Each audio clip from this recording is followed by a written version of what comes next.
सीधा हाथ में जल लीजिए। ओम पृथ्वी मंत्रस्य मेरु पृष्ठस्य शीतलं चंद्रः कूर्म देवता आसने विनियोगः। जो जहाँ पर बैठा हुआ है अपने अपने सामने सभी लोग जल को छोड़ देंगे, पृथ्वी माता को प्रणाम करेंगे। पृथ्वी दयादिता लोका देवी तो विष्णादिता तम चकारे मां देवी पवित्रं कुलचासनम। जेंट्स लोग जितने भी पुरुष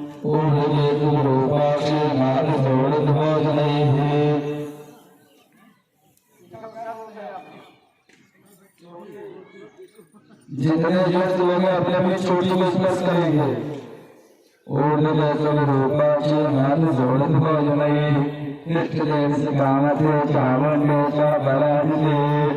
सभी लोग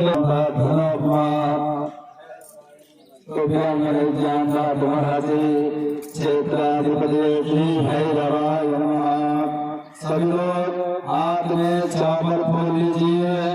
गौरी गणेश जी का ध्यान कीजिए। ओम माधव शांति रंतर छगन शांति पृथ्वी शांति शांति रोकदय शांति वनपदय शांति देवा शांति ब्रह्म शांति सर्वगुण शांति शांति रेव शांति सामा शांति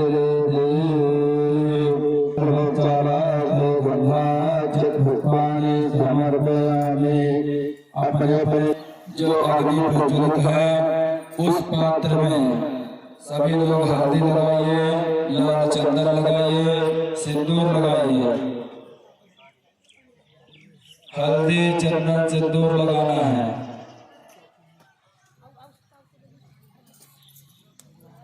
थोड़ा थोड़ा लगा दीजिए। लाल चंदन पे लगाइए गीला वाला। जो लाल चंदन है गीला वाला पहले उसको लगाइए। गीला चंदन लाल वाला पहले लगाइए। लाल चंदन जो गीला है उसको लगाइए।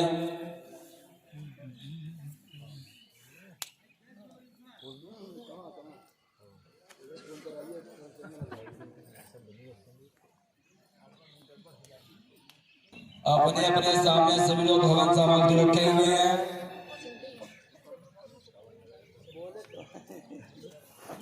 स्वाहा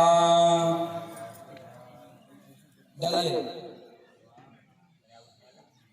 ओम प्रजापतये स्वाहा, ओम इंद्राय स्वाहा, ओम अग्नये स्वाहा, ओम सोमाय स्वाहा, ओम गणपतये स्वाहा, ओम अंबिकाय स्वाहा, ओम बुधाय स्वाहा, ओम बृहस्पतये स्वाहा, ओम शुक्राय स्वाहा, ओम शनैश्चराय स्वाहा, ओम रावे स्वाहा, ओम केतवे स्वाहा, ओम देवताभ्यः स्वाहा, ओम प्रत्यदेवताभ्यः स्वाहा, गणपत्याः पंचलोकालेभ्यः स्वाहा, वास्तुस्पतये स्वाहा, क्षेत्राधिपतये स्वाहा, सर्वदाय देवताभ्यः स्वाहा, सप्तविघ्नाधिपतये स्वाहा, षोडशनाधिपतये स्वाहा, तथा श्री गणनाथाय स्वाहा, लक्ष्मीनारायणाय स्वाहा, उमामहेश्वराय स्वाहा, वाणीगणनाथाय स्वाहा, सचिवपदाय स्वाहा, माता प्रकृतिकमलेभ्यः स्वाहा,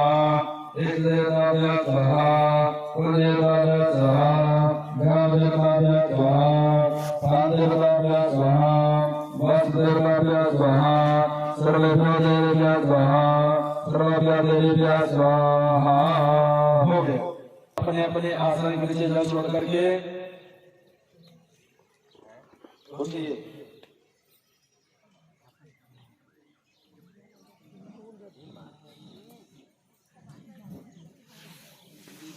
कोई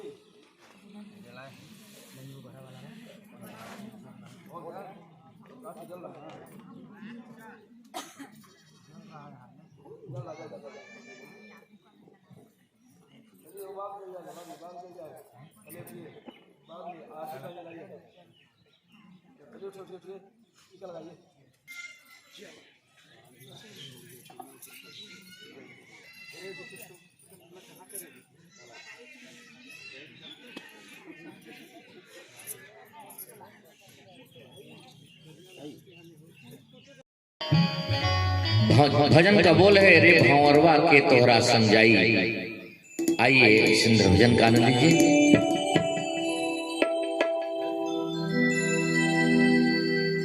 इस जीवात्मा को संत कवि ग्रंथ में लेखन किए हैं।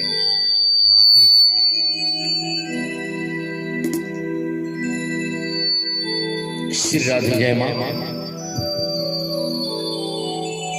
श्री राधे जय मां।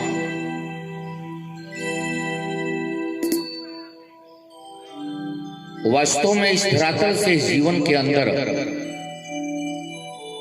इस पृथ्वी से साथ में जाने वाला ऐसा कौन प्राणी है, उसी संदर्भ में इस भजन को संत कवि व्याख्या किए हैं। बोलिए श्रीमद् भागवत महापुराणे की, संत समाज की जय हो।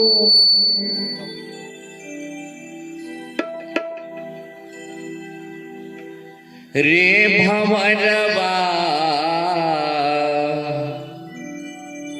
के तोहरा संग जाई। भजन का बोल रे भंवरवा के तोहरा संग जाई। रे भंवरवा के तोहरा संग जाई। सब ताली बजाएंगे।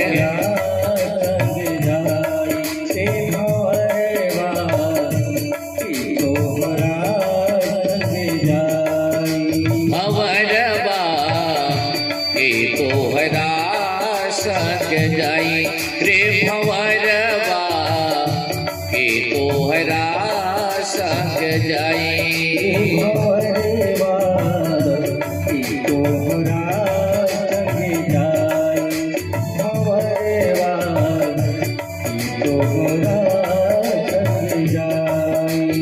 संत कवि कहे हैं आती के बेरिया बड़ा सुख होला। घर घर बाजेला बधाई ये बधाई। घर घर बाजेला बधाई।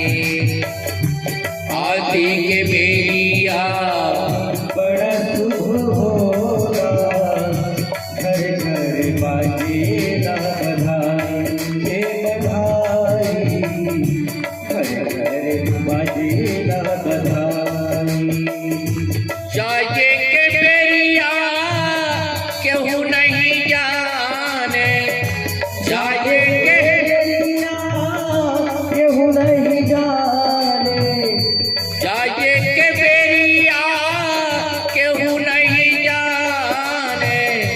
जाए के बेरिया केहू नहीं जाने। हंसा अकेला चला जाई रे भंवरवा के तोहरा संग जाई। रे भंवरवा के तोहरा संग जाई। भंवरवा के तोहरा संग जाई। रे भंवरवा के तोहरा संग जाई। हरिओम। सभी ताली बजाइए।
पेट पकड़ के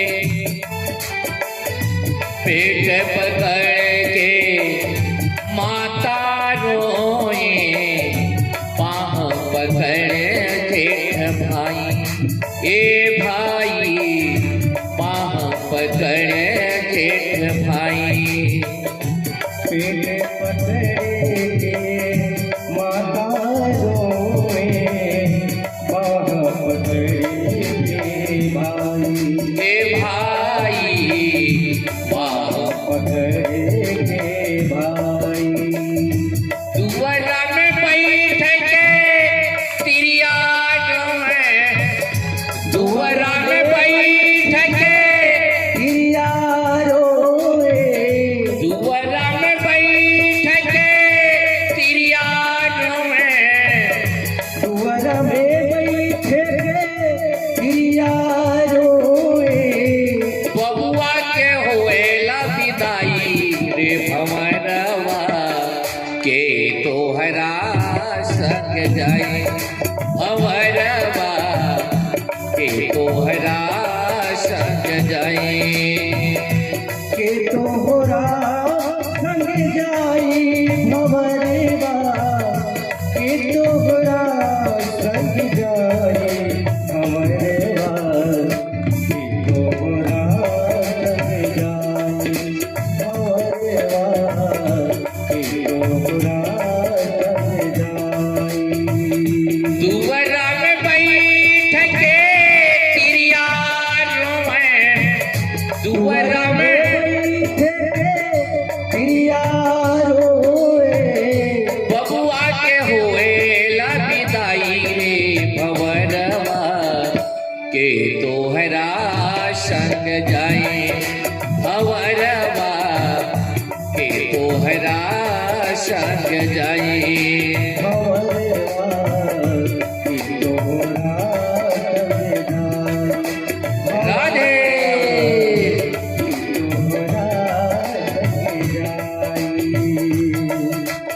सभी लोग ताली बजाएंगे।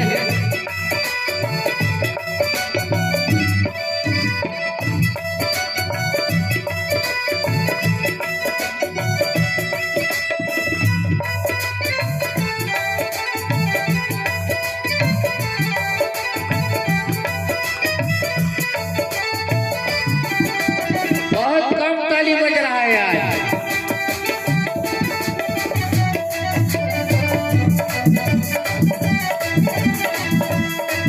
राधे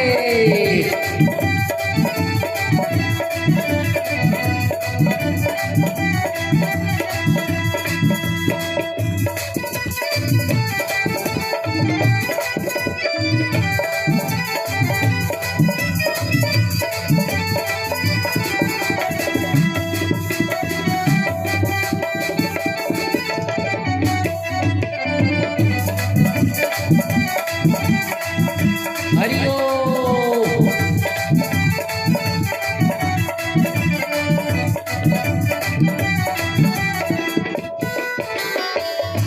हरी हरी बांस के सेजिया बनाई के दही पर देहनी सुताई, हरी हरी बांस के सेजिया बनाई के तेहि पर देहन सुताई।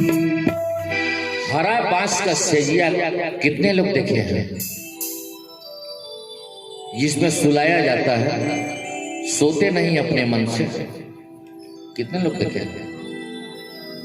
बजाइए ताली। सोफा सेट पलंग छूट जाएगा यही धरती में ही।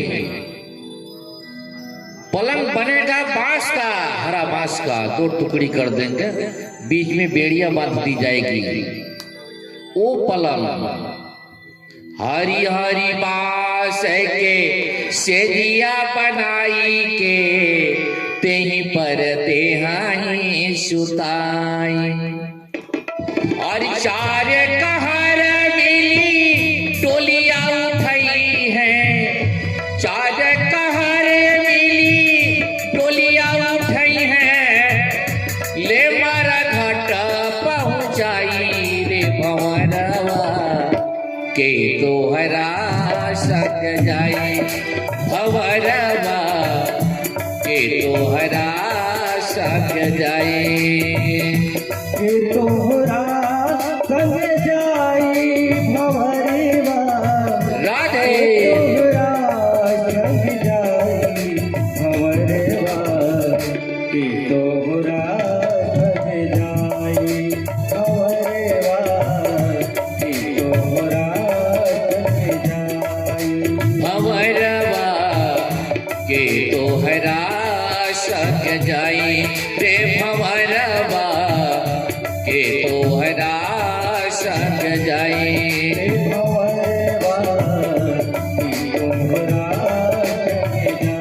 श्री राम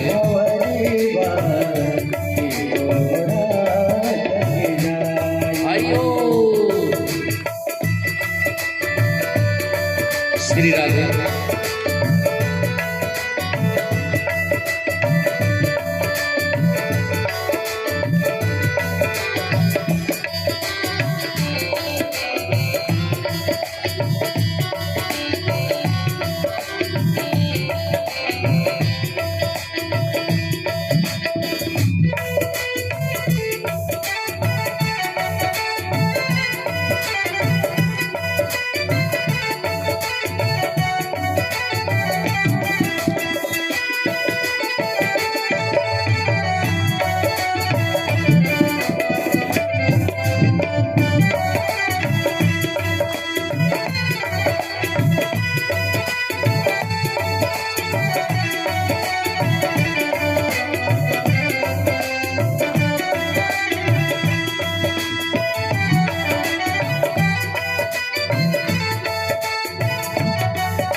चंदन काठ के सीता बनाई के तेहि पर देह लेटाए चंदन काठ के सीता बनाई के तेहि पर देह लेटाए पाँच फेरा परिक्रमा करके पाँच फेरा परिक्रमा करके पाँच फेरा परिक्रमा करके सात फेरा परिक्रमा करके मुहवा में अगिया लगाई रे भंवरवा के तोहरा सक जाए रे भंवरवा के तोहरा सक जाए भंवरवा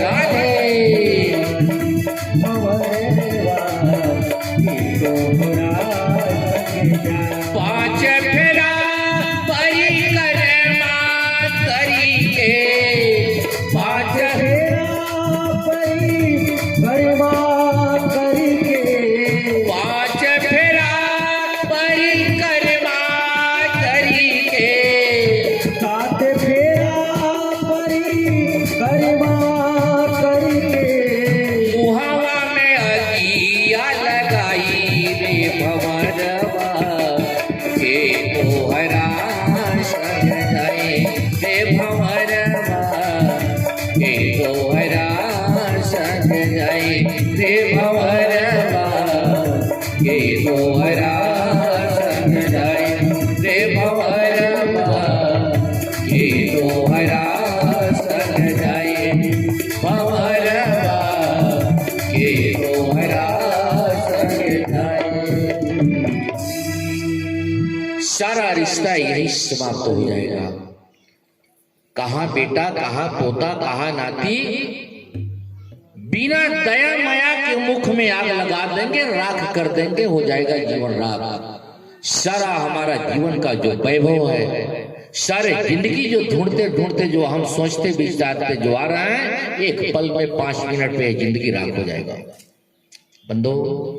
इसलिए जीवन भर सुंदर भगवान का भजन करना चाहिए, भगवान का सत्संग करना चाहिए, भगवान का पूजन करना चाहिए, यज्ञ करना चाहिए, मंदिर बनवाना चाहिए, तीर्थ करना चाहिए। आज तो लोग कहते हैं हमारे पास समय नहीं है। 2 अमरूद लेकर चले आए, कोड़ा मार के कोड़ा उठा के ले जाएंगे, उस समय उसको कोई नहीं कहेगा कि अभी टाइम नहीं मेरे पास, गए काम से। उस समय क्यों नहीं मानो कहता है कि हमारे पास टाइम नहीं है? क्यों नहीं कहता है? बैल 4 ठो बांधना है, चराना पड़ता है, गैया दूहने पड़ते हैं, घर में फलाना क्वार्टर भी बाकी छजा करने के लिए क्यों नहीं कहता कोई? यही तो मनुष्य का बस से बाहर है। जस अबजस, लाभ हानि, जन्म और मृत्यु, ये 6 नक्षत्र जो विधाता के हाथ में, भगवान के हाथ में, पता नहीं कब कहां पर मृत्यु हो जाएगा, कहां पर जन्म होगा, कब मृत्यु हो जाएगा, कब जस लगेगा उसको, कब उसको कलंक लग जाएगा। ये 6 नक्षत्र जो है सबके लिए धरातल पर विद्यमान है। इसलिए इस नर्तन को पाकर जीवन में सुंदर भक्ति करो, सुंदर भगवान का सत्संग करो, और इस सारी अपने जीवन को प्रपंच में न बदलिए। एक एक श्वास चलते फिरते उठते जागते सोते बैठते सब जो भगवान का सत्संग करो। कोई कवि ने कहा है, बिना बल के बजनी बाजे, बिना गला के गीत, बिना भेद के हंसी हंसे तीनों का पूरन मीत। बिना भेद के हैं हा हा हा हा हा हा, हंसना अति दुखदाई का प्रसंग है, बता दे रहा हूं। बिना बल के बजनी बाजे, बिना गला को गीत, बिना भेद के हंसी हंसे तीनों का पूरन मीत। बिना भेद का हंसना, जयद्रथ खूब हंस रहा था, उठाए चक्र सुदर्शन, भगवान काट दिए सिर, सियावर रामचंद्र की जय हो गए। इसलिए अपने जिंदगी में इसको उतारना चाहिए। इसलिए सत्संग का खूब आनंद लो और खूब अपने जीवन को कृतार्थ बनाना चाहिए, क्योंकि ये जीवन दोबारा मिलने वाला है, कम नहीं है। सुंदर कथा सुने और अपने जिंदगी में इसको उतारे। बोलिए वृंदावन बिहारी लाल की, संत समाज की, भक्त भगवान की जय।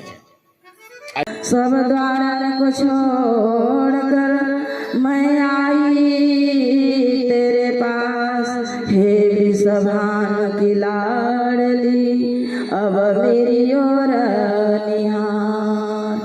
जय जय श्री राधा रमण, जय जय नवल किशोर, जय गोपी चित चोर प्रभु, जय जय माखन चोर, जय गोपी चित चोर प्रभु, जय जय माखन चोर, जय जय माखन चोर। बोलिए वृंदावन बिहारी लाल की, बोलिए अपने अपने माता पिता की, बोलिए अपने अपने सदगुरुदेव भगवान की जय। जय श्री राधे।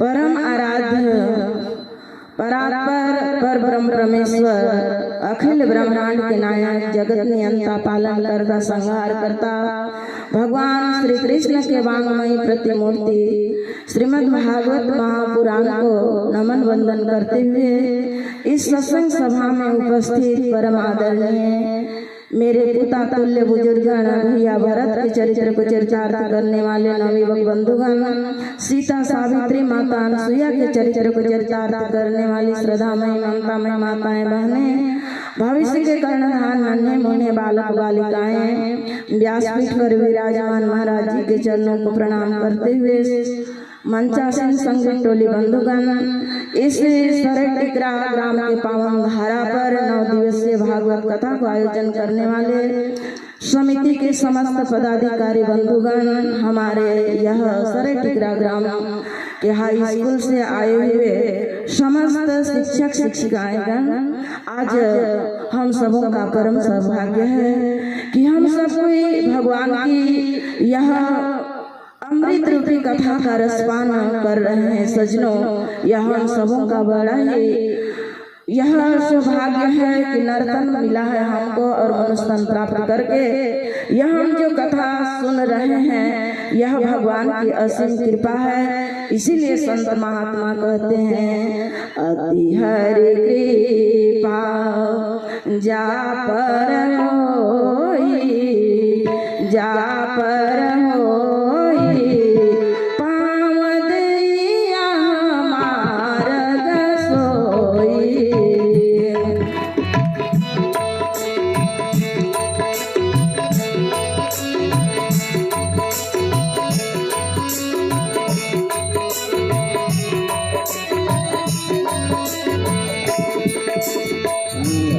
हरि कृपा जा पर होई, जा पर होई, पाँव दैया मार्ग सोई।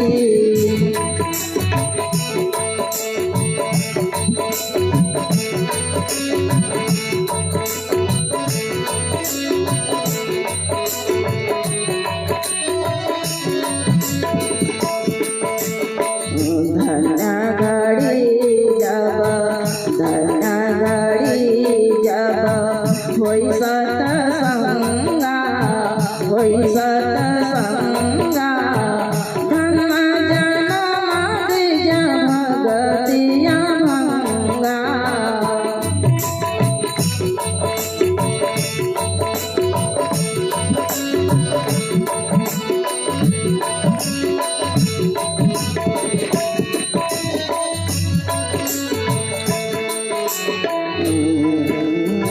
धन्य घड़ी सोई जब सतसंगा, जब सतसंगा, धन्य जन्म द्विज भगतिया भंगा।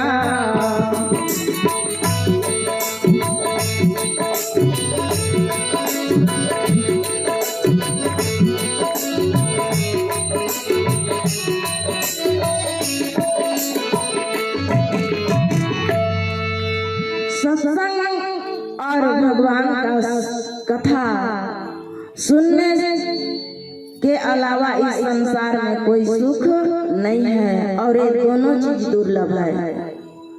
सत्संग भी दुर्लभ है और कथा भी दुर्लभ है, क्योंकि हम सब कोई जब तक सत्संग में नहीं आएंगे तब तक कथा हम सब नहीं सुन पाएंगे। इसीलिए गोस्वामी तुलसीदास जी कहते हैं, बिनु सत्संग न हरि कथा, बिनु सत्संग न हरि कथा, तेरे बिनु मोहन भाग, मोह गए बिनु राम पद, होई न दृढ़ अनुराग। जब तक हम सत्संग नहीं करेंगे तब तक हमको विवेक जागृत नहीं होगा, जब तक हमारे पास ज्ञान नहीं होगा तब तक हम कथा को सुन नहीं पाएंगे। कथा सुनने के लिए 3 चीज जरूरी है, एक तो सत्संग और दूसरा विवेक और तीसरा प्रभु के प्रति प्रेम अनुराग होना चाहिए। जो भगवान के प्रेमी हैं, जो सत्संगी हैं, वही दोनों टाइम का कथा का आनंद ले रहे हैं। शाम को तो बहुत कुछ लोग मजा लूटने के लिए आते हैं, कुछ ही ऐसे होते हैं जो कथा का लाभ उठा पाते हैं। सजनों, अपने जीवन में सत्संग के समान इस दुनिया में कोई भी वस्तु नहीं है। जब कबीर जी को भगवान के साक्षात दूत आए लेने के लिए, स्वर्ग लोक में ले जाने के लिए, परंतु वह कबीर जी को जैसे ही सूचना मिला वह रोने लगे और क्या कहते हैं, राम बुलावा भेजिया, राम बुलावा भेजिया, दिया जो सुख साधु संत में सो वैकुंठ न हो। जो सुख हमें सत्संग में मिलता है, संतों के साथ मिलता है, वह सुख तो स्वर्ग में भी नहीं है। यही एक मृत लोक है, यहाँ सत्संग भी मिलता है और भगवान का दर्शन भी होता है सजनों। इसलिए पद्म पुराण में नारद जी को भगवान विष्णु कहते हैं कि नारद, मैं ना वैकुंठ में रहता हूँ, ना मैं योगियों के हृदय में रहता हूँ। जिस क्षण मेरे को भक्त प्रेम से पुकारते हैं, उसी समय में, उसी क्षण में मैं प्रकट हो जाता हूँ। और कहते हैं नारद जी को भगवान विष्णु, नाहम वसामि वैकुंठे योगिनां हृदय न च मद भक्ता यत्र गायन्ति तत्र तिष्ठामि नारद। और जहाँ जहाँ पर भगवान के भक्त भगवान का गुणगान करते हैं सजनों, वहीं भगवान प्रकट हो जाते हैं। बोलिए वृंदावन बिहारी लाल की। यह जीवन हम सबों को मिला है परलोक को संवारने के लिए। अभी अभी आप सबको बहुत ही सुंदर भजन सुन रहे थे, ए भंवरवा के तोहरा संग जाई। हम सबको इस संसार में हम एक मुसाफिर हैं। ये जो संसार में दिखते हैं, ये सब क्या है? माया है। इस संसार में जितने भी वस्तु दिखाई देते हैं, ये सब क्या है? सब माया है। हम उस समय परमपिता परमात्मा से उस समय हम वचन दिए थे, जब माता के गर्भ में 9 महीना तक थे, उस नरक योनि में, उस समय हम हाथ जोड़ जोड़ कर भगवान से विनती किए, प्रार्थना किए कि हे परमपिता परमात्मा, आप इस नरक से मुझे जल्दी छुटकारा कर दीजिए। तब भगवान पूछते हैं उस जीवात्मा से, तुमको हम इस नरक योनि से हम बंधन मुक्त कर देंगे तो करोगे क्या?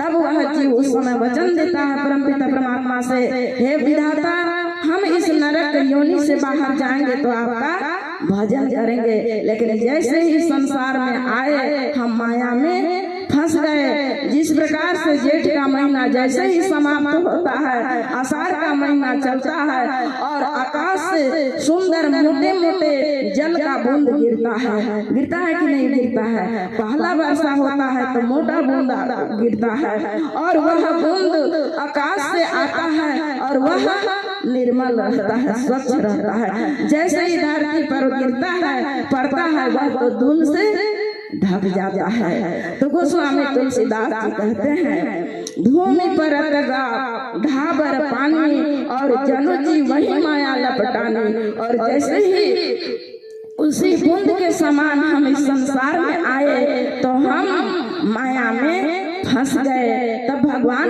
कहते हैं कि याद करो उस समय तुमने क्या वचन दिया था। तो जीव उस समय परमपिता परमात्मा से वचन दिया था, कॉल करके भजन करने आए यहाँ, कॉल करके भजन करने आए यहाँ, 9 महीना तू अटका माँ के सितम, पाँव पर सर नीचे। उस समय यह जीवात्मा का दोनों पैर ऊपर टंगा हुआ था कि नहीं था?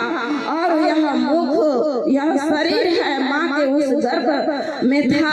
और जहाँ पर मलमूत्र का त्याग होता है, उसी नाली में हमारा मुंह पड़ा हुआ था। उस समय हमने भगवान को वचन दिया था और जैसे ही संसार में आए तो भूल गए। जीवन का कैसे सदुपयोग करना चाहिए, ये संत बतलाते हैं, ये गुरु बतलाते हैं। कहते हैं यह जीवात्मा कहता है, मैं दुखियारी जन्म की,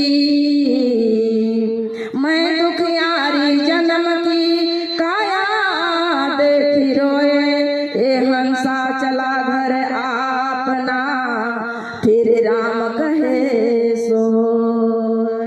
सजनों, इस शरीर से जब जीवात्मा निकल जाएगा, क्या हो जाएगा उसको तो परमपिता परमात्मा ही जाने। क्योंकि यह जीवन जो हम सबों को मिला है, ये साधन है हमारे लिए।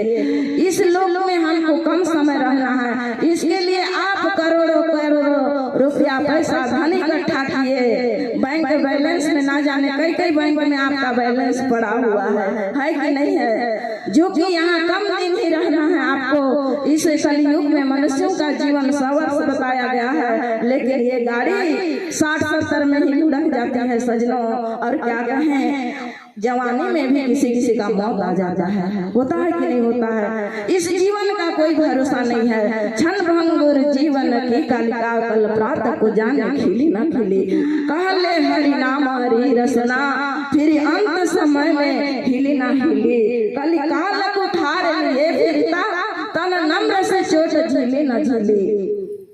हम सोचते हैं कि कुछ समय हो जाएगा तब भजन करेंगे, लेकिन सजनों याद रखिएगा, जब बुढ़ापा हो जाता है तो नाना प्रकार के दुख भी हमारे जीवन में आ जाते हैं। भगवान का भजन, भगवान का भक्ति स्वस्थ रहते हुए जिस समय आपको मिल जाए उसी समय भगवान का भजन कर लेना चाहिए और इस जीवन को सफल बनाना चाहिए। क्योंकि भक्त ध्रुव 5 वर्ष में ही परमात्मा को प्राप्त कर लिया, किया कि नहीं। भक्त प्रहलाद छोटा सा मासूम बालक था, उन्होंने भगवान को प्राप्त कर लिया। उन्होंने अपने पिता को, उनको भी मोक्ष दिलवाया, उनके आत्मा को भी शांति कौन दिलवाए? प्रहलाद जी। ध्रुव अपने माँ को सशरीर वैकुंठ लोक ले गए, क्यों?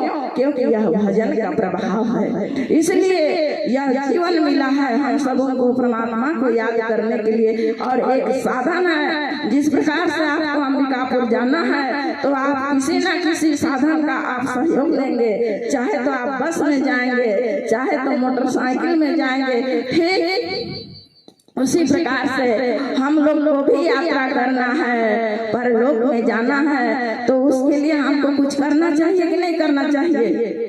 करना चाहिए ना। दान पुण्य भजन सत्संग करना चाहिए, तभी यह जीवन उस यात्रा को कर पाएगा। क्योंकि हमारे लिए कुछ अर्थ चाहिए, पैसा चाहिए, तो कौन सा पैसा?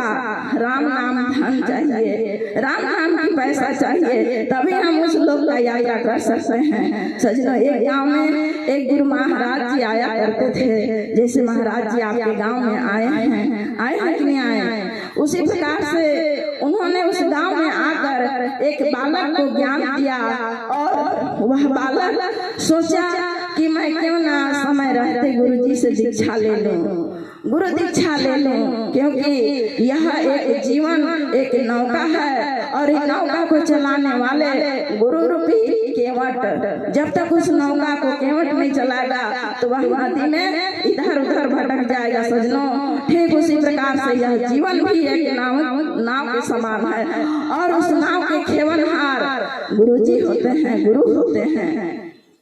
तो वह गुरु जी आए और एक बालक गुरु दीक्षा लेने के लिए तैयार हो गया।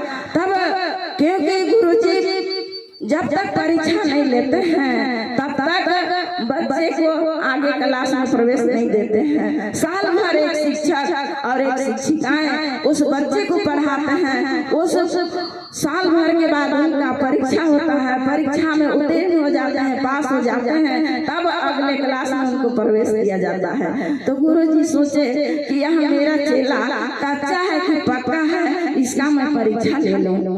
गुरुजी बोले ठीक है बेटा, मैं तुम्हारा इच्छा कर रहा है गुरु दीक्षा ले लूं तो मैं अवश्य तुझे दूंगा, परंतु जाओ मार्केट में अंबिकापुर में जाना और 3 पैसा का सामान ले आना। कितने पैसा का?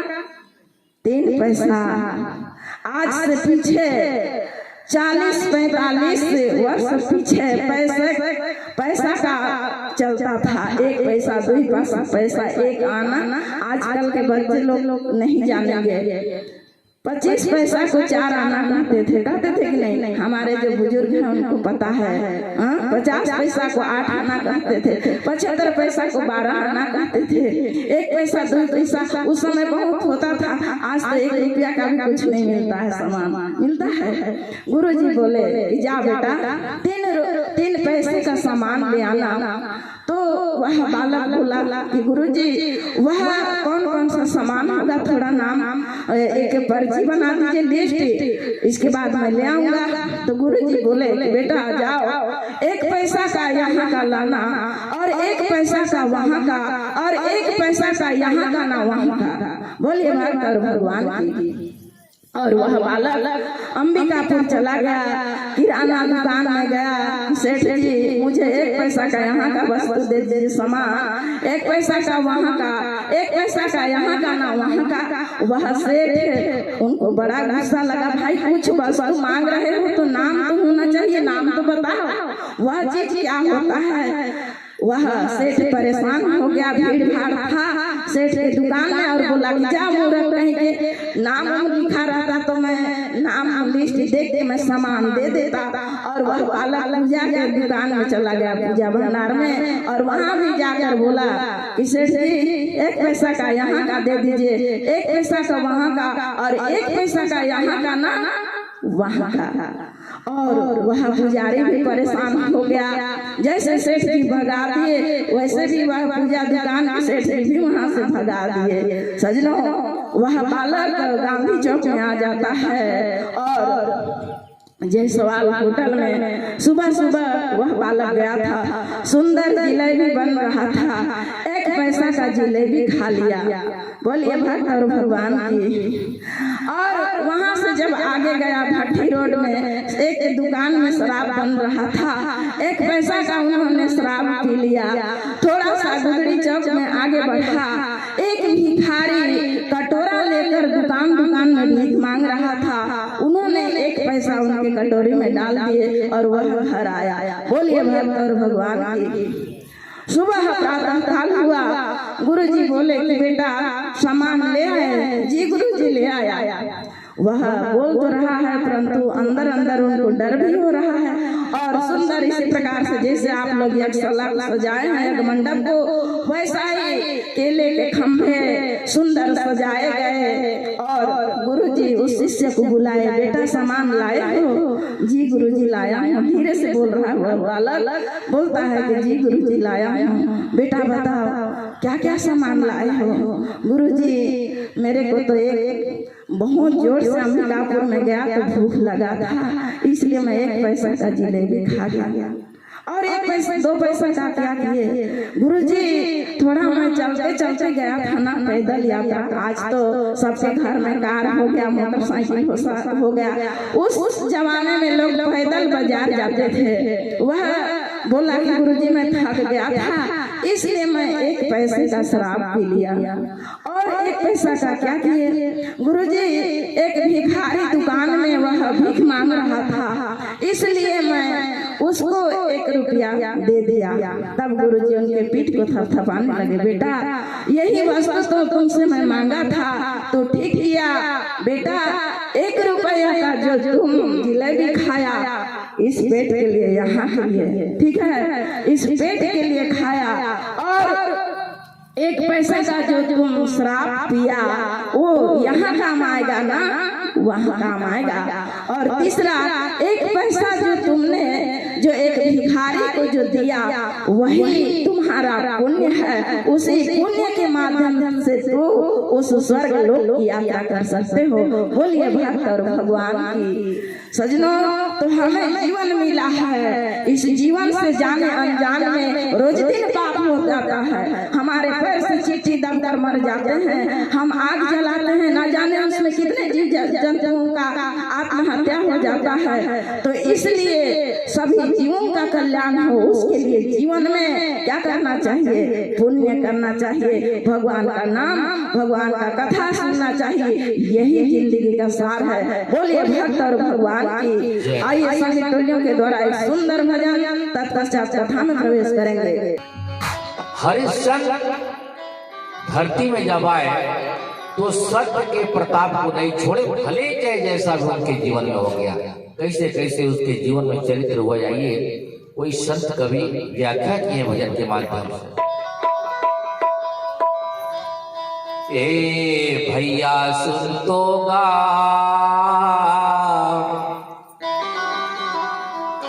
आर्यो युग के थोड़ी कहानी, उसको किस्सा बनाए हैं, कहानी है। हरिश्चंद्र राजा अपने जिंदगी में अपने बाल बच्चों के साथ कैसे कैसे समय बिताए थे और कितना उनको दुख आया। भैया सुन तो गा, हरि ओ युग के थोड़ी कहानी। सत्य भरोसा हरिश्चंद्र रह गए, सत्य भरोसा हरिश्चंद्र रह गए, भाले पे जागे रानी हारे। भैया सुन तो गा ओ झुके थोड़ी कहानी, भैया सुन तो ओ झुके थोड़ी कहानी। ताली से ताली मिलाइए।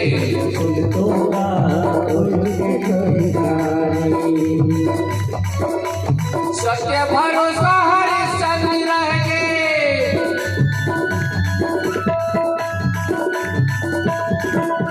सत्य भरोसा हरिश्चंद्र रह गए, भले में जागे रानी हारे। भैया सुन तो गा वो झुके थोड़ी कहानी, भैया सुन तो वो झुके थोड़ी कहानी। सत्य भरोसा हरिश्चंद्र रह गए, सत्य भरोसा हरिश्चंद्र रह गए, भले में जागे रानी हारे। भैया सुन तो गा वो झुके थोड़ी कहानी, सुन तो गा वो झुके थोड़ी कहानी।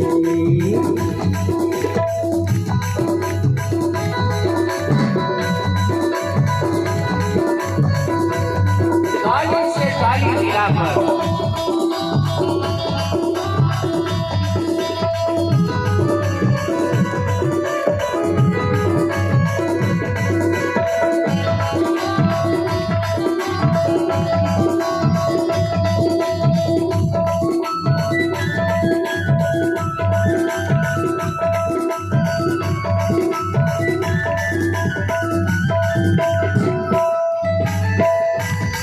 राजा हरिश्चंद्र राजपाट में और धन दौलत दान दे से पूरा, दान भले से पूरा भैया, दान भले से पूरा। गुरु दक्षिणा दे नहीं पाई, जब हो गया अधूरा, जब हो गया अधूरा भैया, जब हो गया अधूरा। मने मन राजा हरिश्चंद्र सोची नहीं घर को गाली हारे। भैया सुन तो गा वो झुके थोड़ी कहानी, भैया सुन तो वो झुके थोड़ी कहानी। सत्य भरोसा हरिश्चंद्र रह गए, सत्य भरोसा हरिश्चंद्र रह गए, भले में जागे रानी भैया। भैया सुन तो ओ झुके थोड़ी कहानी, भैया सुन तो ओ झुके थोड़ी कहानी। ताली से ताली मिलाकर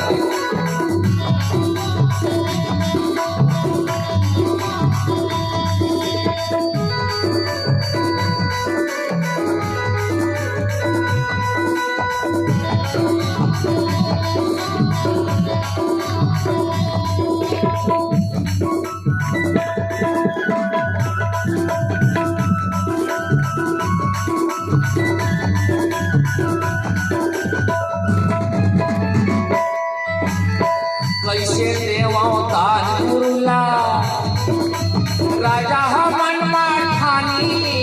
राजा मनवा ठानी भैया, राजा मनवा ठानी। अब धन दो गाड़ियों का कुछ भी नहीं बचा। राजा हरिश्चंद्र मन में विचार कर रहे हैं, कैसे देवतान गुरुला राजा मनवा ठानी। राजा मनवा ठानी भैया, राजा मनवा ठानी।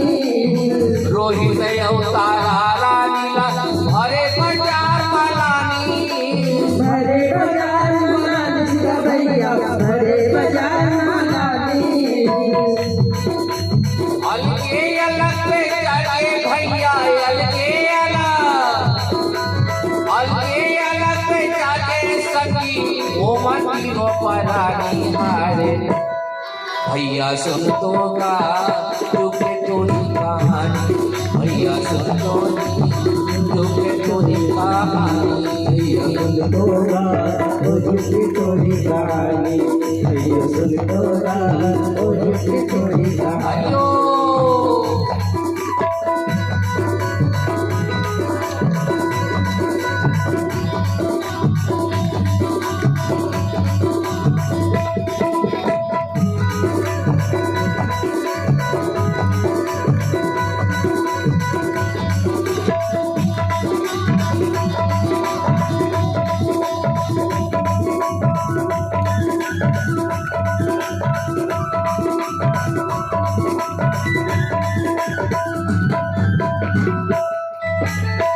रानी तारा हर काम न करे,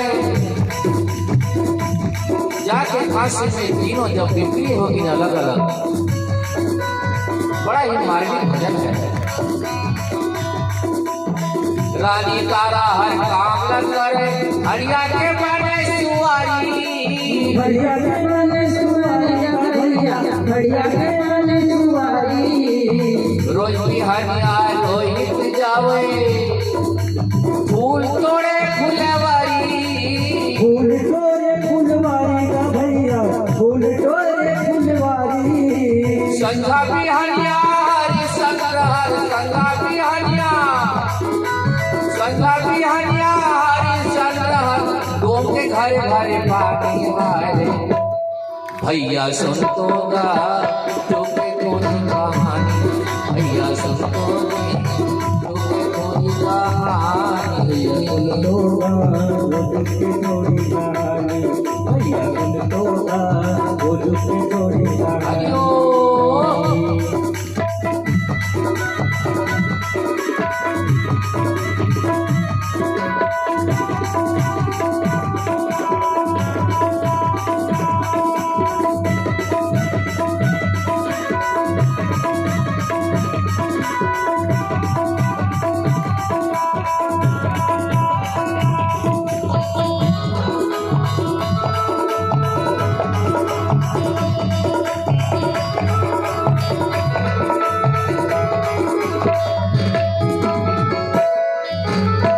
फूल तोड़त माँ काली नांगहर, रोहित में डाला चाबी से, रोहित के डाला चाबी से भैया, रोहित के डाला चाबी, सुन के तारा दौड़त आवे, डुगरा लड़की के खाती से, सुन के तारा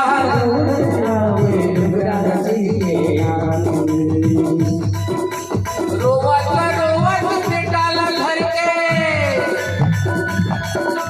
रोवत रोवत बेटाला घर के, घर घर करे चला रे भैया सुन तो गा चुके थोड़ी कहानी, भैया सुन तो चुके थोड़ी कहानी, तोगा वो दुख की थोड़ी कहानी भैया सुन तोगा वो दुख की थोड़ी कहानी हरिओ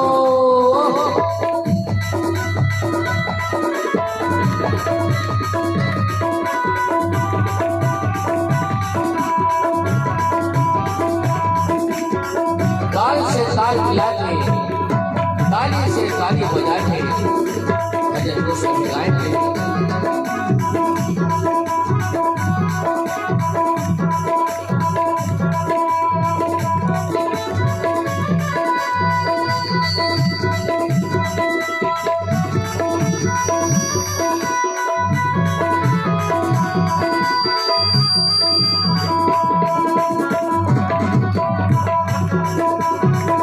हरिओ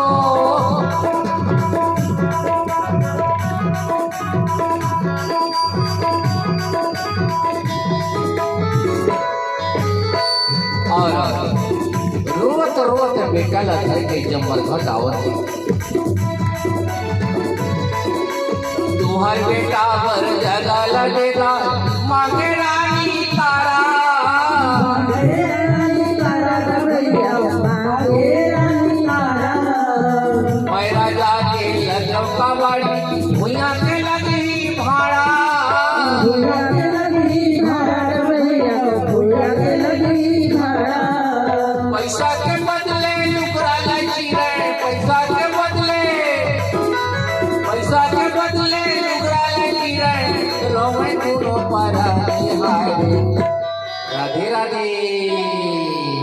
बोलिए वृंदावन बिहारी लाल की, संत समाज की। बंधु, आज जब गुरु विश्वामित्र परीक्षा लेने के लिए जब आते हैं तो रानी तारा जाके कह रही कि तुम्हार बेटा वर जगल देदा मांगे रानी तारा। राजा कह रहे हैं कि मैं राजा के लगे कबाड़ी भुइया के लगी भाड़ा।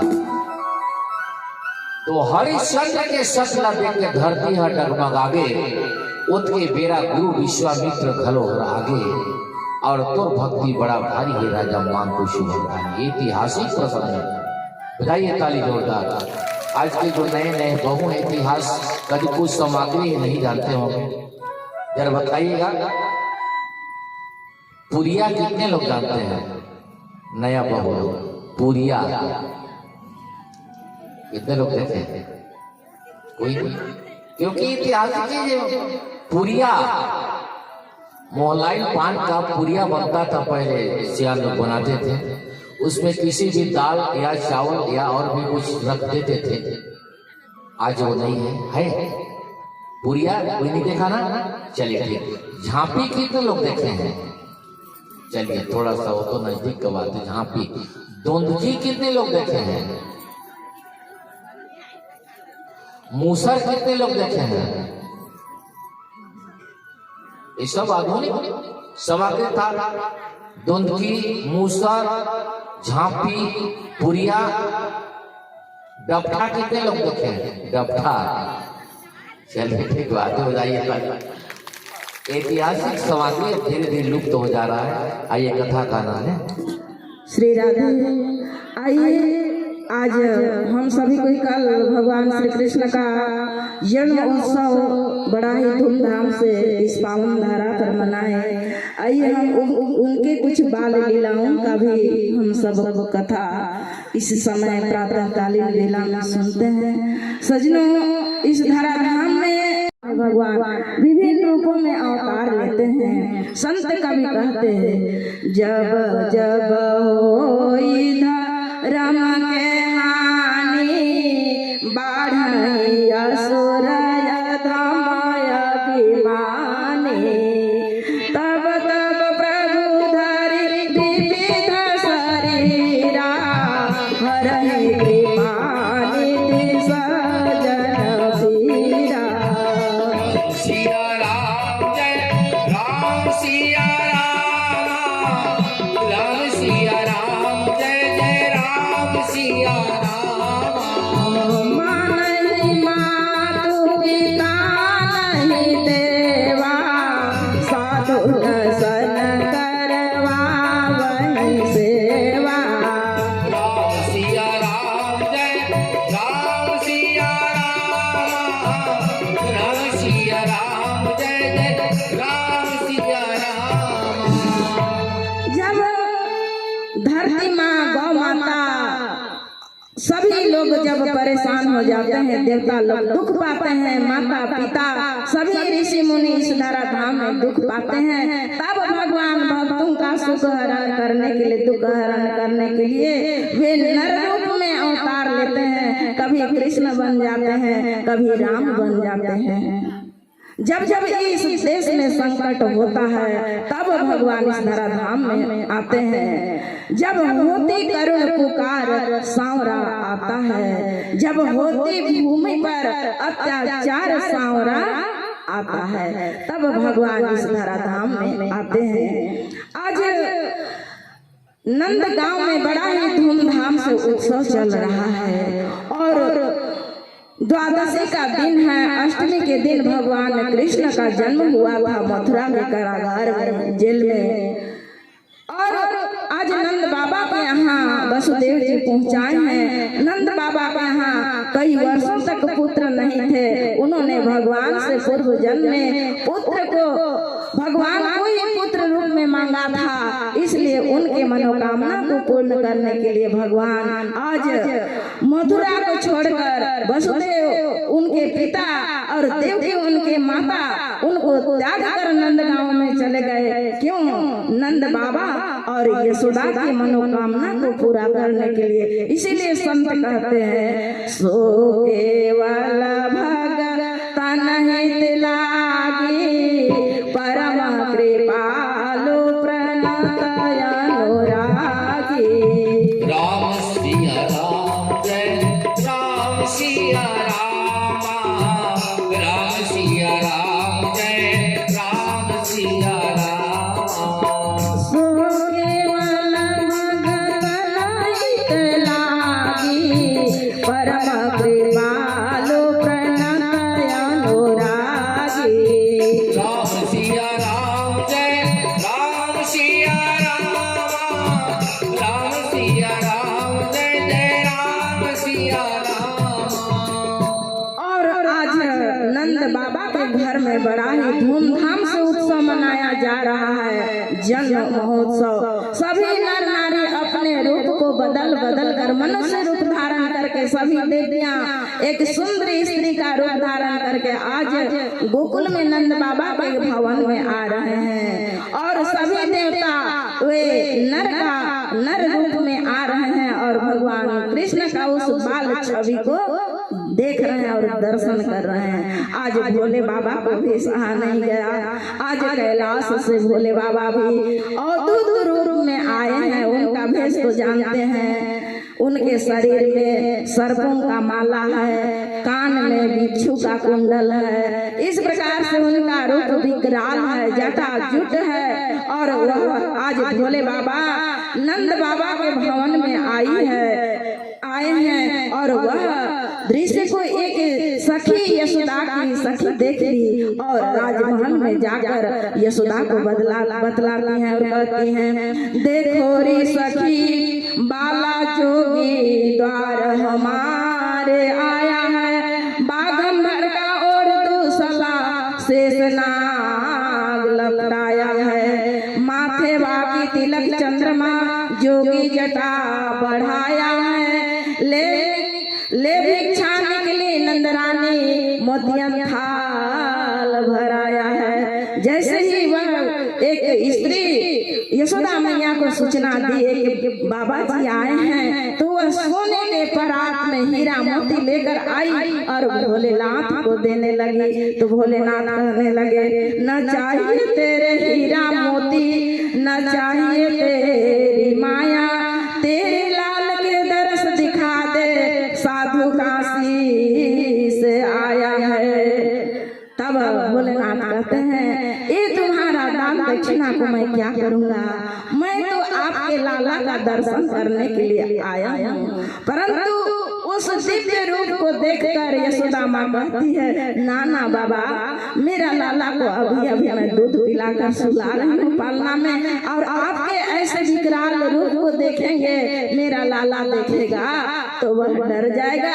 इसलिए आपको अगर भिक्षा में कुछ कम रह गया तो आप मुझे आदेश दें, मैं और भी भिक्षा आपको दूंगी। तब वह साधु रूप में भोलेनाथ कहते हैं, मुझे भिक्षा का कोई आवश्यकता नहीं है, अपना लाला को दिखा दे। परंतु वह यशोदा मैया नहीं लाई और कन्हैया इधर जोर जोर से रोने लगे। बोलिए वृंदावन बिहारी लाल की। इधर जोर जोर से रोने लगे तो जो यशोदा मैया को चिंता हो गया, हो सकता है वही बाबा को जादू टोना कर दिया है। एक दासी को दौड़ाई और उस कहती है कि उस बाबा को जल्दी बुला के लाओ, और वह दासी दौड़ते दौड़ते गई है। आज भोलेनाथ को नंद भवन में अंदर ले गए। बोलिए भक्त और भगवान की जय। तब यशोदा मैया अपने लाला को निकाली और उस बाबा को बोलती हैं कि बाबा, मेरे लाला को लगता है कोई नजर गुजर लग गया है, बाबा इसका थोड़ा आप झाड़ फूक कर दीजिए। और भोलेनाथ कहते हैं कि देखो मैया, मैं बहुत बूढ़ा हो चुका हूँ, इसलिए मेरा आंख दिखता नहीं है, तुम मेरे गोद में दे दे। और इस प्रकार से जब भोलेनाथ बोले, यशोदा मैया भोलेनाथ के गोद में कन्हैया को दे दिए और कन्हैया जोर से खिलखिलाकर हंसने लगे। भोलेनाथ कहते हैं, कन्हैया सावधान हो जाओ, अगर तुम हंसोगे तो हमारा पर्दा यहीं पर खुल जाएगा और कोई हमें भगवान नहीं मानेंगे। इस प्रकार से भोलेनाथ कन्हैया को इशारा किए और एक दूसरे ब्रह्म को देखकर अपना जीवन धन्य हो गया। बोलिए भक्त और भगवान की। और इधर भोले बाबा उस लाला को, उस बालक को 7 बार परिक्रमा किए। 7 बेर परिक्रमा करके सिंहनाद बजाया है। सूरदास वैकुंठ धाम में धन यशोमती माया है। 3 लोक के करता धरता तेरे गोद में आया है। मैया ये कोई साधारण बालक नहीं है, तुम्हारा न जाने कौन जन्म का पुण्य का प्रताप था जो कि ऐसे लाला को तू प्राप्त की और परिक्रमा करके भोले बाबा वहां से चले गए। अब इधर कुछ दिन समय बीता।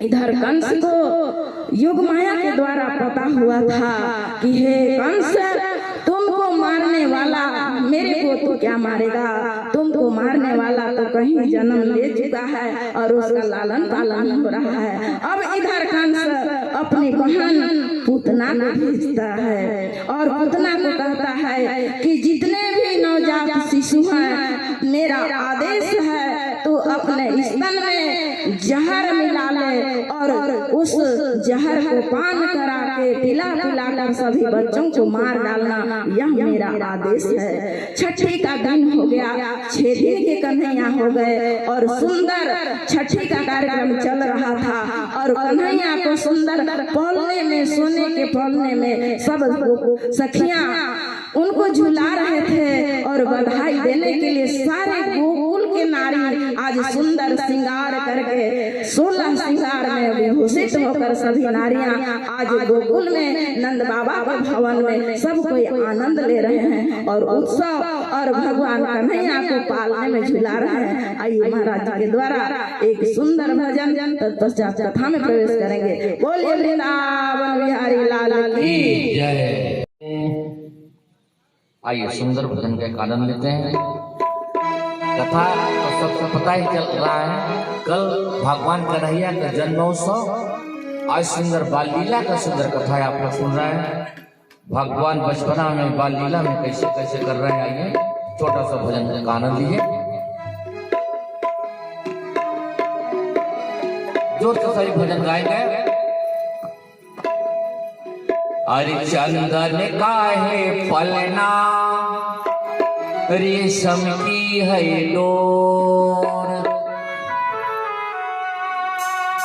चंदन काहे पलना, रेशम की है डोर, झूला रे झूले ब्रज में श्री नटवर नंद किशोर, झूला रे झूले ब्रज में श्री नटवर नंद किशोर।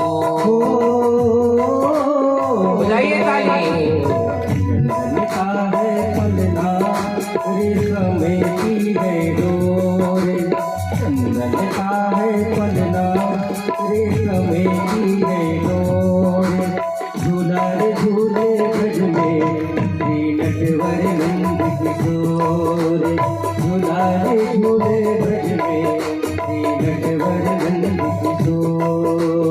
चंदन काहे पलना, रेशम की है डोर, चंदन काहे पलना, रेशम की है डोर, झूला झूले ब्रज में श्री नटवर नंद किशोर, झूला झूले ब्रज में श्री नटवर नंद किशोर।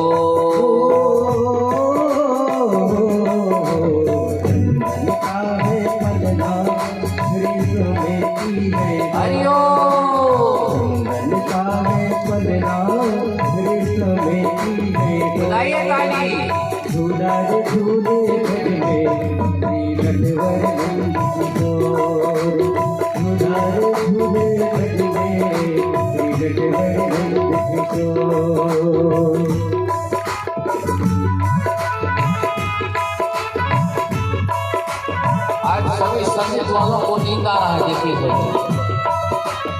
तबला मास्टर सो रहा है, नाल मास्टर को नींद आ रहा है, थोड़ा देखिए।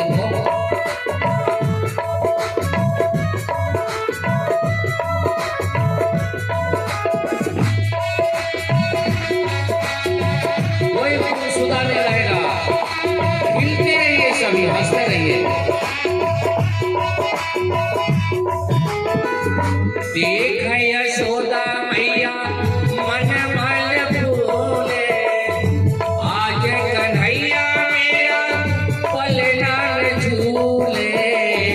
देख यशोदा मैया मन मन फूले, आज कन्हैया मेरा पलना झूले।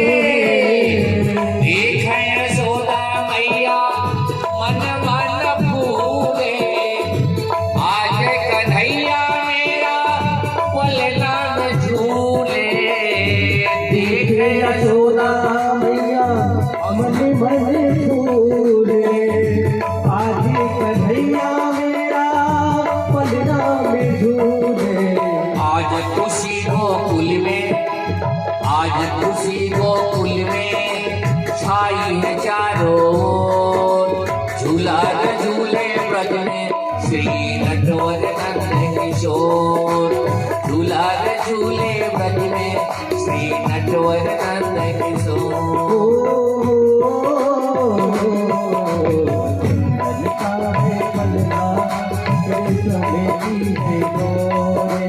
ताली से ताली, हरिओ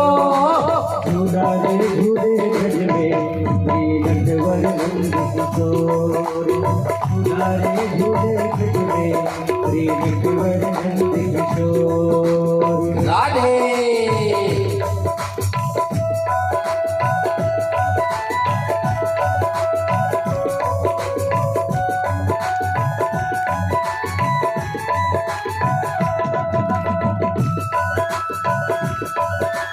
हरिओ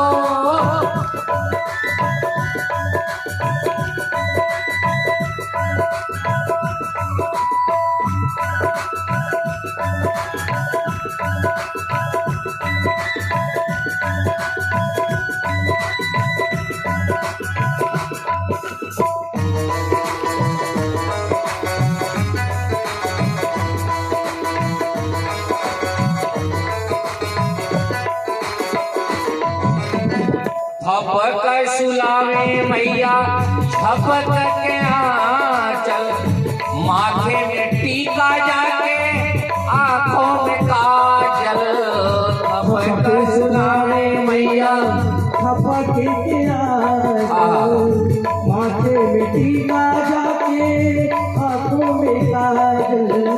झपक सुलावे मैया झपक के आंचल, माथे में टीका जाके आंखों में काजल।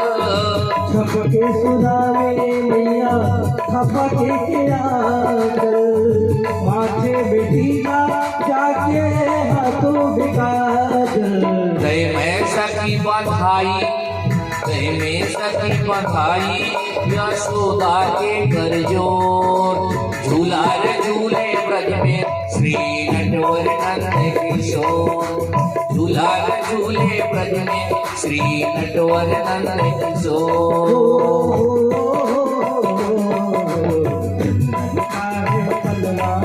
रेलों में की है डोर, का है पलड़ा रेलों में की है डोर। झूलाए झूले झूले बताइए ताली। झूलाए झूले झूले श्री नटवर नंद किशोर। हरिओ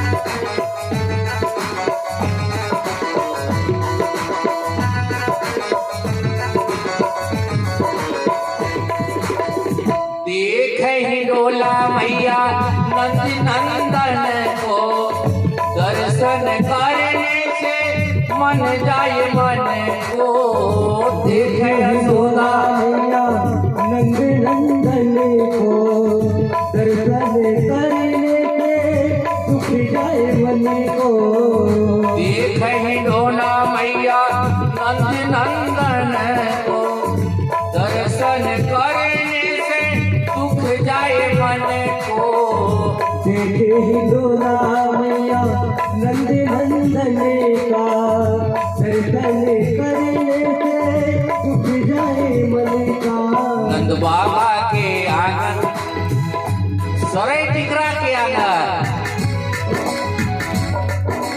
नंद बाबा के आंगन सब सखिया करे शोर दुलार झूले ब्रज में श्री नटवर नंद किशोर दुलार झूले ब्रज में श्री नटवर नंद किशोर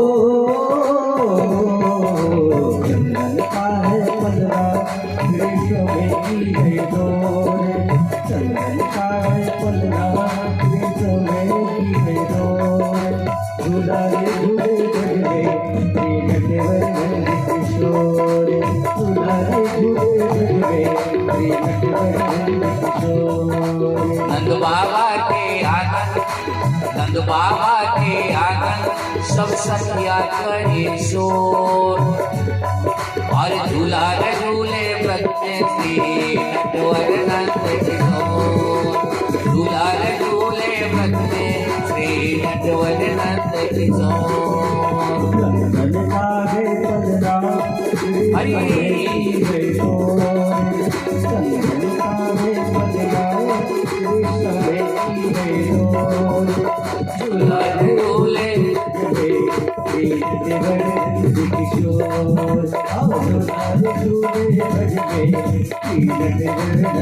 किशोर नंद बाबा के आंगन नंद बाबा के आंगन सब सखिया करे शोर झूलार झूले ब्रज में श्री नटवर नंद किशोर झूलार झूले ब्रज में श्री नटवर नंद किशोर झूलार झूले ब्रज में श्री नटवर नंद किशोर झूलार झूले ब्रज में श्री नटवर नंद किशोर झूलार झूले ब्रज में श्री नटवर नंद किशोर झूलार झूले ब्रज में श्री राधे राधे। इस प्रकार से बड़ा ही धूमधाम से उत्सव मनाया जा रहा था। नहीं रोका 16 श्रृंगार करके आई थी और उसका पैरों का पायल रुंझुन रुंझुन ऐसे बज रहा था और अंदर चले गए जहाँ पर कन्हैया पलने में पौड़े हुए थे और वह पूतना गई और कन्हैया को उठाई और जैसे ही कन्हैया को उठाई और कन्हैया अपने आँख को जोर से बंद कर दिए क्योंकि पाप को कन्हैया देखना नहीं चाहते हैं और वह पूतना पाप ही तो है। आज उसको मारने के लिए गई है, अपने स्तन में जहर मिलाई है और कन्हैया को स्तन पान कराने लगी सजनों। तब कन्हैया सोचे ये अपने स्तन में तो जहर मिलाई है, इसलिए मैं तो इस गोकुल में मेरा इसलिए नंदगांव में मैं नंद बाबा के यहाँ और यशोदा के यहाँ आया हूँ। मुझे तो दूध दही और मक्खन खाना है। जहर को पीने वाले तो भोलेनाथ ही हैं, इसलिए मन ही मन कन्हैया भोलेनाथ को याद किए और भोलेनाथ उसी ब्रह्म में समाहित हो गए और उस विष को पान कर गए। और जब विष पान भोलेनाथ जी किए, इधर धीरे धीरे कन्हैया उसको जोर से वह पुतना आकाश में ले गई और आकाश में ले गई तो पहले तो कन्हैया उसका दूध का पान किए, इसके बाद उनके खून का पान किए, फिर उनके प्राण को भी पी गए। बोलिए भक्त और भगवान की। और आकाश में ले गई विकराल रूप धारण की पुतना और उसी समय कन्हैया उनके प्राण पखेरु वहीं पर समाप्त कर दिए। उनका प्राण जैसे ही निकला, कंस का बहुत बड़ा बगीचा था वहाँ पूतना गिरी और सभी उस पेड़ बगीचे के पेड़ पौधे सब टूट कर चकनाचूर हो गए। बोलिए भक्त भगवान की जय।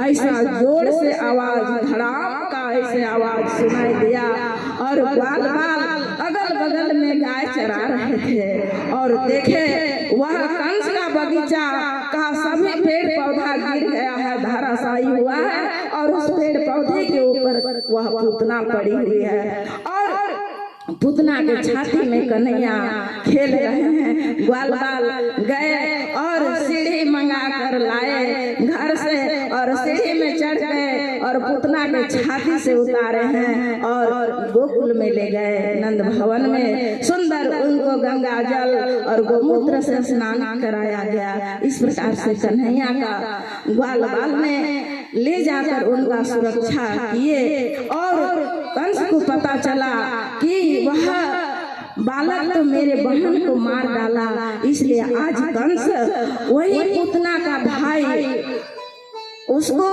तृणाव्रत को भेजता है और आज तृणाव्रत गया है और वह वायु का रूप लेकर गया है और एक दिन यशोदा मैया दूध पिला रही थी, उसी समय कन्हैया अपने शरीर को भारी कर दिए चट्टान जैसे, क्योंकि भगवान तो इस धराधाम में नरलीला करने के लिए आया है, किसी न किसी बहाने से दुष्टों का संहार करना है। और यशोदा मैया उस भार को सहन नहीं कर पाई, जमीन पर उनको पौड़ा दी और आंधी तूफान आया और सभी गोकुल के नर नारी के आंखों में धूल घुस गया और सब कोई अपने आंख को मलने लगे और उसी समय वह तृणाव्रत हवा रोक उठाकर कन्हैया को आसमान में ले गया और आसमान में ले गया अपना असली रूप में प्रकट हुआ।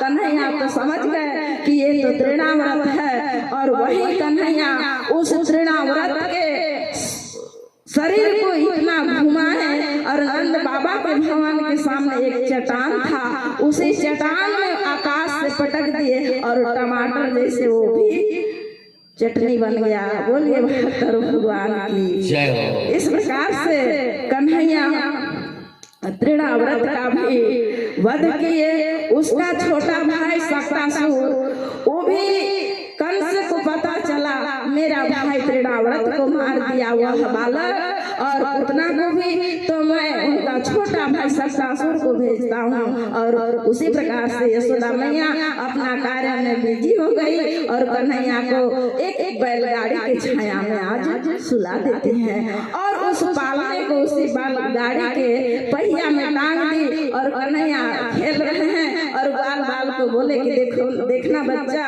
थोड़ा इसे लाला को थोड़ा ध्यान देना।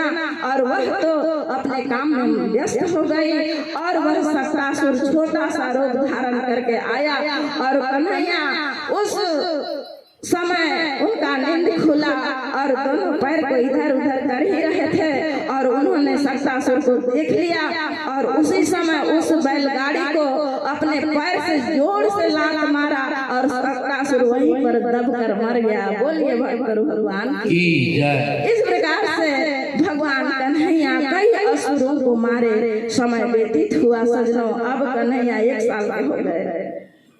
एक दिन गर्गाचार्य जी उसी गोकुल में आते हैं नंद बाबा के भवन में और नंद बाबा कहते हैं कि मेरा लाला बड़ा हो गया है, इसलिए इनका नामकरण करवा लेना चाहिए।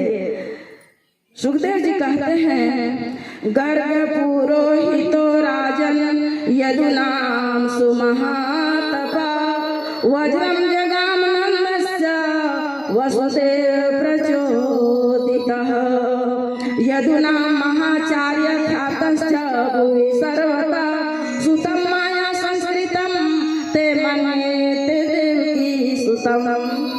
और आज नंद बाबा दोनों बालकों को नामकरण करवाना चाहते हैं, लेकिन एकांत में, क्योंकि ऐसे तो अन्नप्राशन नामकरण जब संस्कार होता है तो सभी लोग अपने अपने रिश्ते कुटुंब आदि को बुलाते कि नहीं है। तो नंद बाबा सोचे हो सकता है कंस को पता चल जाएगा तो मेरे लाला को मारने के लिए कोई ना कोई असुर को रोज दिन भेजेगा, इसलिए आज गर्गाचार्य जी उनको रोहिणी के बालक और यशोदा के बालक को गौशाला में ले गए और गौशाला में जाकर स्वास्थ्य वाचन करके उनका नामकरण कर दिए। रोहिणी के पुत्र का नाम बलराम रखे और यशोदा मैया के पुत्र का नाम कृष्ण। बोलिए भक्त और भगवान की जय। अब धीरे धीरे दोनों बालक बड़े हुए, अब चलने लगे, राजमहल से बाहर वो निकलने लगे। ग्वाल बाल सब कोई कन्हैया और बलराम से खेलने के लिए आ जाते हैं। एक दिन कृष्ण का मन हुआ कि हम क्यों ना यमुना के तट में जाएं और कबड्डी खो खो आदि खेल खेले और आनंद ले मस्ती करें। तो सजनों ग्वाल बाल को लेकर गए उस यमुना तट में। तो देखते हैं कि उनके जो सखा है मधुमंगल, मनसुख, श्रीदामा, ये लोग बहुत दुबले पतले हैं और कन्हैया और बलराम वो तो हिष्ट पुष्ट हैं क्योंकि दूध मक्खन खाते हैं। नंद बाबा के यहाँ 9 लाख गाय है। और कन्हैया बोले कि देखो मित्र, कबड्डी खेलने के लिए तो दोनों दल में पहलवान होना चाहिए।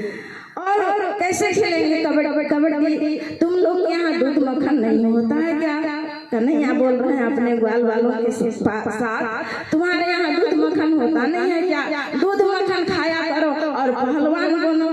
तब मधुमंगल और मनसुख ने कहा, भैया हम क्या बताएं, हमारे यहाँ थोड़ा मोड़ा दूध होता भी है तो मेरे माता पिता वे मथुरा में भेज देते हैं कर पटाने के लिए कंस के दरबार में, और वह कंस पापी अपना पहलवानों को दूध दही खिलाकर इतना पहलवान बनाता है। हमारा क्या नसीब है कि हम दूध मक्खन खाएं। सजनों, भगवान कृष्ण इस धराधाम में लीला करने के लिए जहाँ पर पाप बढ़ता है, अधर्म होने लगता है, वहाँ पर नाना प्रकार का लीला करके उस पापी दुराचारी को नष्ट कर देते हैं। आज कन्हैया गोकुल के जितने भी नर नारी थे सब कोई कर पटाने के लिए कंस के यहाँ भेजते थे, उसको रोकने के लिए आज कन्हैया मक्खन चोरी का लीला किया है। बोलिए भक्त और भगवान की। कन्हैया चोरी भी करते तो दूध मक्खन का करते क्या? उनके घर में तो 9 लाख गाय थी, क्या कमी था?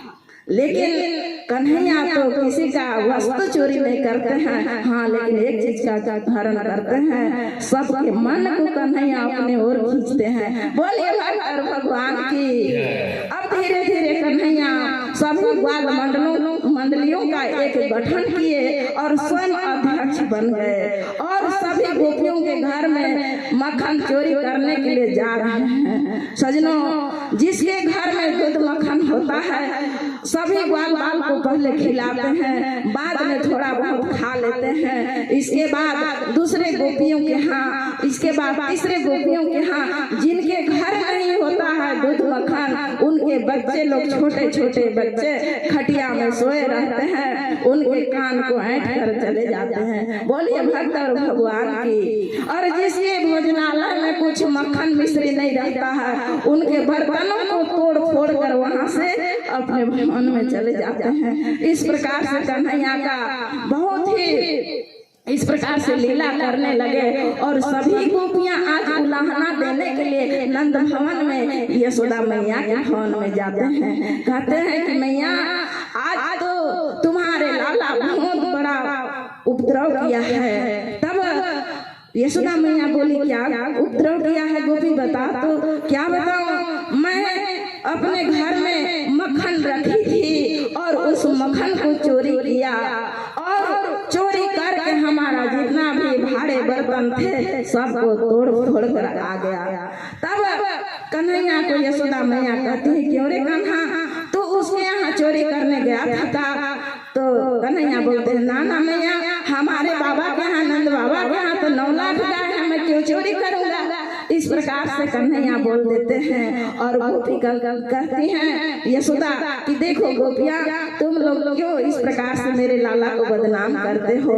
अगर सबको इसको चोर चोर कहोगे तो मैं बड़ा होगा तो इसका विवाह भी तो करूंगा। कोई बाप अपना बेटी को कोई चोर को देगा क्या? इस प्रकार से कन्हैया यशोदा मैया गोपियों को कह कर वापस कर देती हैं। तब एक गोपी बहुत चतुर थी, वो कहती है देखो ऐसे तो यशोदा मैया मानने वाली नहीं है, वह बहुत ही चतुर गोपी थी, उसका नाम था प्रभावती। बोलिए भक्त भगवान की जय। आज सभी ग्वाल बाल उस प्रभावती के महल में गए हैं और अंदर घुसे और सभी ग्वाल बाल उस गोपी के मक्खन को खाए और खाने के बाद सब गोप ग्वाल वहां से भाग गए और उस प्रभावती नामक जो गोपी थी वो अपने ही घर में छुपी थी। जैसे ही ग्वाल बाल भागे इधर दौड़ के निकली और कन्हैया के हाथ को पकड़ ली। बोलिए भक्त और भगवान की जय। वह गोपी कह रही है आज देखना कन्हैया, आज तो मैं अपने हाथ में रंगे हाथ में तेरे को मैं पकड़ी हूँ, आज तो मार खिलाए बिना मैं छोड़ूंगी नहीं। आज वह गोपी कन्हैया को हाथ को पकड़ लिए और ले जा रही है और सभी ग्वाल बाल कन्हैया को देख कर रो रहे हैं। और कन्हैया बोले कि चिंता मत करो, मैं बहुत युक्ति जानता हूँ, मेरे पास बहुत अकल है। इस प्रकार से कन्हैया आश्वासन दे रहे हैं ग्वाल बाल को, चिंता मत करो, इस गोपी को मैं कुछ दूर में ही मजा चखा दूंगा, आप लोग आगे बढ़ो, अपने अपने घर को चले जाओ। लेकिन सभी ग्वाल बाल दूर में खड़े होकर देखते रहते हैं। वह गोपी आगे बढ़ी तो उस रास्ते से उनका भसुर आ रहे थे, जेठ जी भसुर जी आ रहे थे, तो वह अपना सर का जो साड़ी का पल्लू था उसको नीचे खिसका ली और नीचे जब खिसकाई उनका आँख सब चेहरा ढक गया। तब कन्हैया अपने ग्वाल बाल को इशारा करते हैं और उस गोपी से कहते हैं देख गोपी, तू मेरा हाथ को इतना कस के पकड़ी है और मेरा हाथ में दर्द हो रहा है, देख तो मेरा हाथ में सूजन आ गया, तो इस हाथ को छोड़ के इस हाथ को पकड़ ले।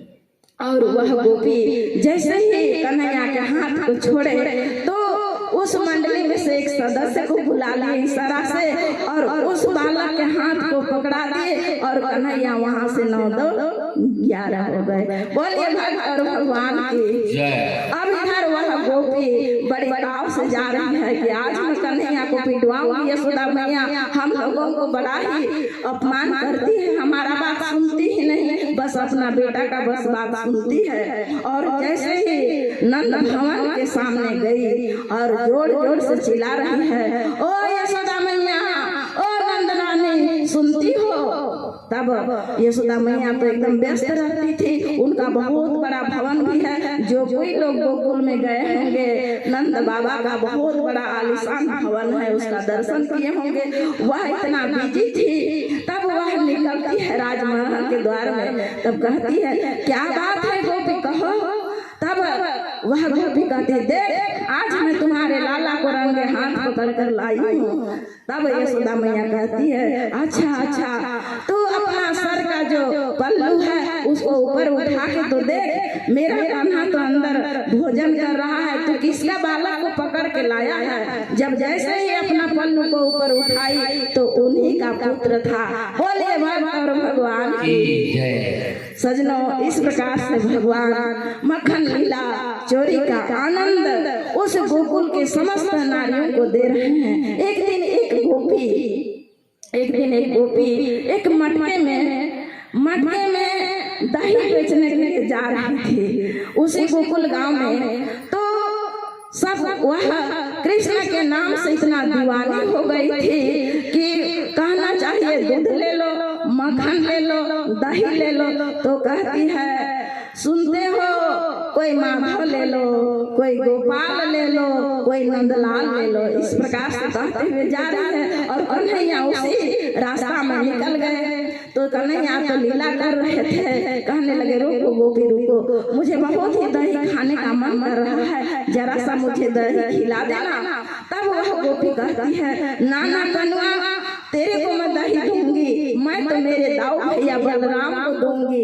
इस प्रकार से वह गोपी बोली और गोपी वहां से आगे बढ़ी और कन्हैया एक कंकड़ उठाए पत्थर और उठाकर उस मटके मटके को मार दिए। बोलिए भक्त और भगवान की। और वह मटका फूट गया और दही भी वहाँ पर बिखर गई। और वह गोपी रोते बिलखते हुए आई और यशोदा मैया के पास शिकायत की। कहती है कि देख यशोदा मैया, तेरा लाला बहुत ही नटखट है, बहुत बदमाश है। देख तो आज मेरी सासू माँ मुझे छोड़ेगी नहीं, मेरा मटका को फोड़ दिया।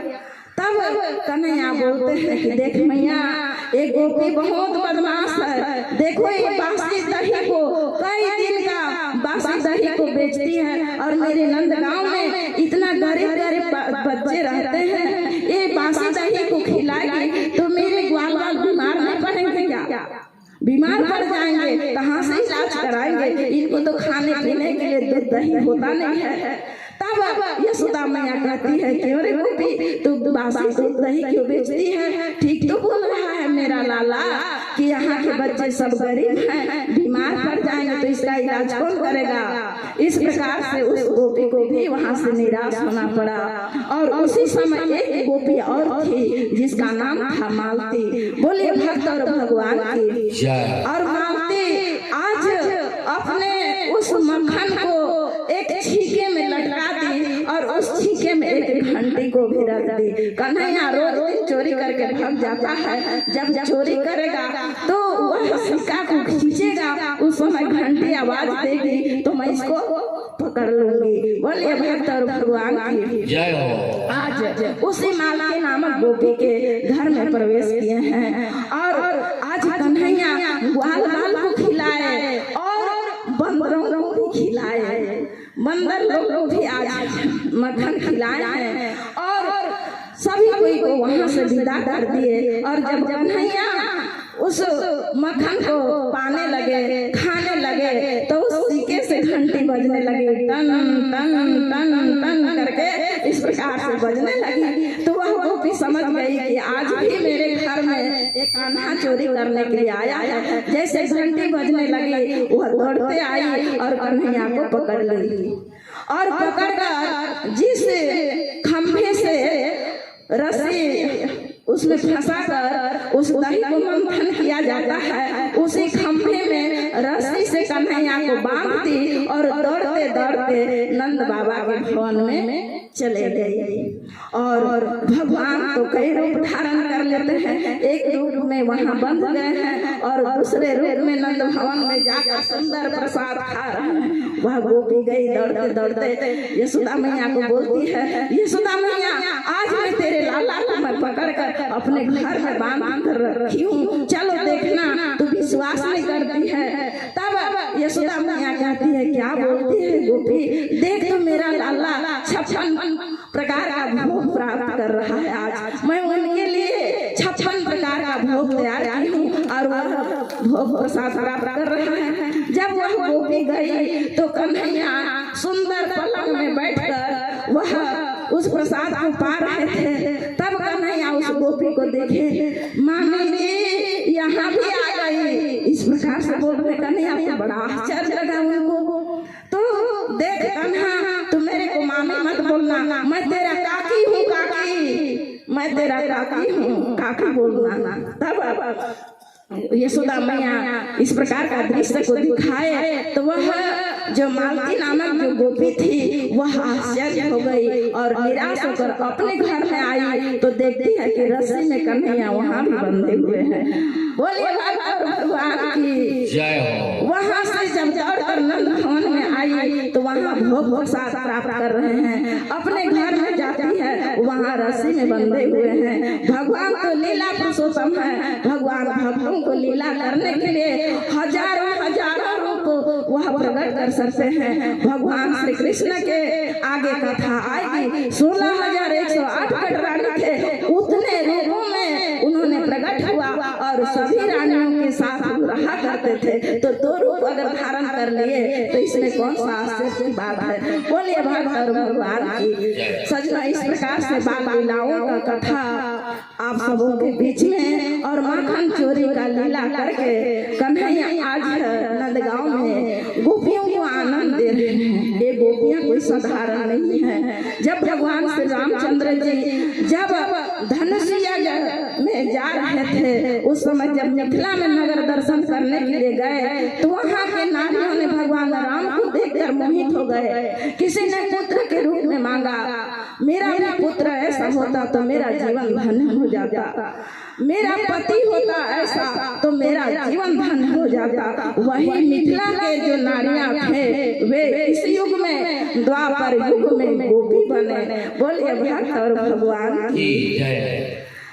इस प्रकार से वह गोपियों की मनोकामना को मक्खन लीला करके उनकी इच्छा को पूरा किए। समय भी हो गया आरती का, इसलिए मैं अपने वाणी को यहीं पर विराम देती हूँ। बोलिए भक्त और भगवान की जय।